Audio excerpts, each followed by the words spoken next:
Here's some bracing news we never expected to report. Black Lives Matter is now more popular than the President of the United States, and not slightly more popular than the President, much more popular. A survey this week by Rasmussen, a right-leaning pollster, found that 62% of likely voters now have a favorable opinion of Black Lives Matter. At the same time, Rasmussen found that Donald Trump's approval rating was 43%. That's almost 20 points lower. And by the way, Trump was not alone. Black Lives Matter is far more popular than Joe Biden is, too. It's more popular than America's religious institutions, all of them. It's more popular than the media, the Congress, and big business. Black Matters is more popular by double digits than both the Democratic and the Republican parties. It's almost as popular as the U.S. military. It's much more popular than the Pope. The numbers are astounding, but the polls are not the only measure of it.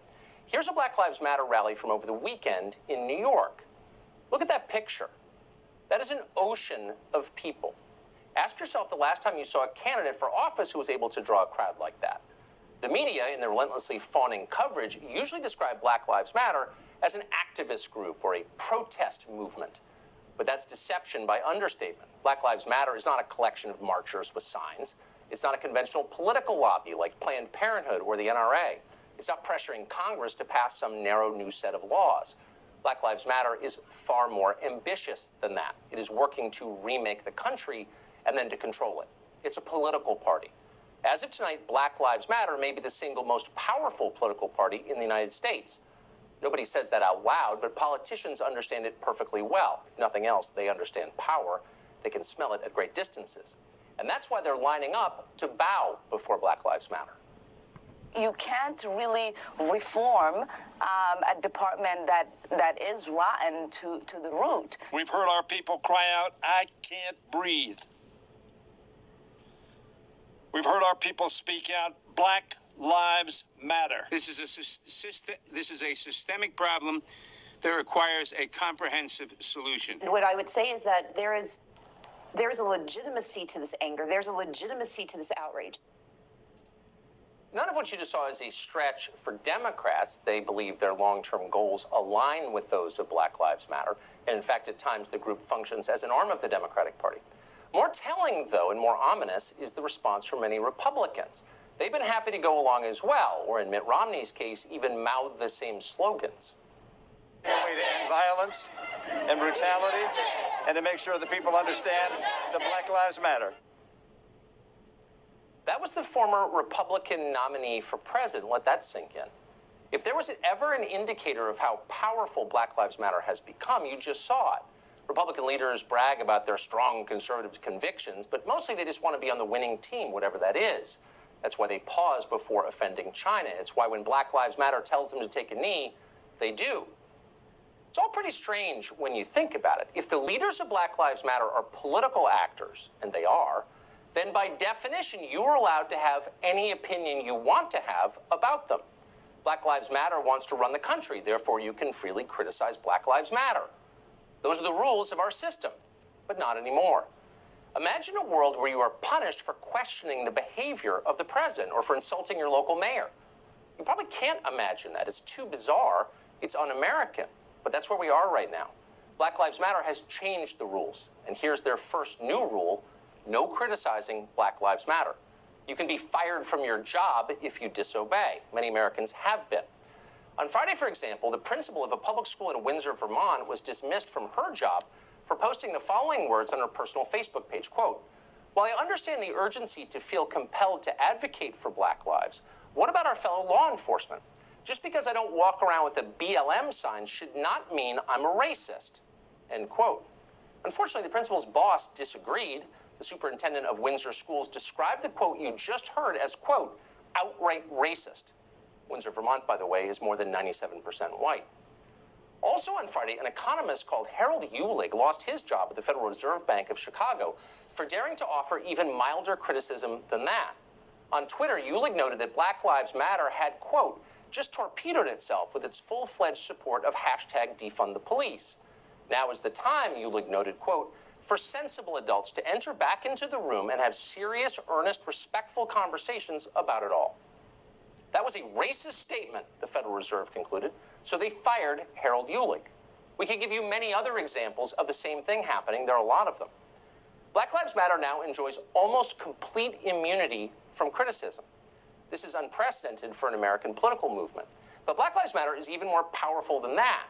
It has single-handedly revised our moral framework. Yes, Black lives do matter. That is a statement of fact, and no decent person doubts that it is true, because it is. And it's true precisely because every life matters. We are all human beings, every one of us. We have souls. Skin color is irrelevant to moral value. Until recently, this was considered obvious. Saying it was regarded as a virtue. All lives matter equally. All of us were created by God. In the end, all of us will die. Nothing can change that. Not wealth, not fame, not race. Every life is precisely as valuable as every other life. And by the way, that idea forms the basis of the Christian faith. It's the entire premise behind our founding documents. And yet suddenly, thanks to Black Lives Matter, you can no longer say it out loud. Affirming the fundamental equality of all people is now considered hate speech. You can be fired for saying it. Again, many people have been. This is a dangerous moment. How did we get here? In a word, quickly. It happened fast. As recently as December, before the riots, most Americans did not approve of Black Lives Matter. The group was defined in the public mind by moments like this. Pigs in a blanket! Fry like bacon! Pigs in a blanket! Fry like bacon! Pigs in a blanket! Fry like bacon! Pigs in a blanket! Fry like bacon! Pigs in a blanket fry like bacon. Kill the police. They yelled that at a rally. The usual liars immediately swooped in to pretend that it never happened. The president of the Southern Poverty Law Center wrote an entire op-ed ordering the public not to consider Black Lives Matter a hate group. But people could see the truth for themselves. The video was online. A lot of facts about Black Lives Matter still reside on the internet. They have not yet been scrubbed. The group's signature demand is to eliminate law enforcement. When you first heard protesters scream, "Defund the police," it may have shocked you. That's just crazy, you may have thought. A few weeks later, support for eliminating law enforcement is rising quickly in the polls. Minneapolis is already doing it. Other cities will follow. Are you surprised? Almost no one in public life has pushed back meaningfully against the idea of defunding the police. The Black Lives Matter position is the only position most people hear. After a while, they believe it. Unchallenged claims must be true. That's what most people assume, and why wouldn't they assume that? If you strongly disagree with something, say so. Otherwise, it's much more likely to happen.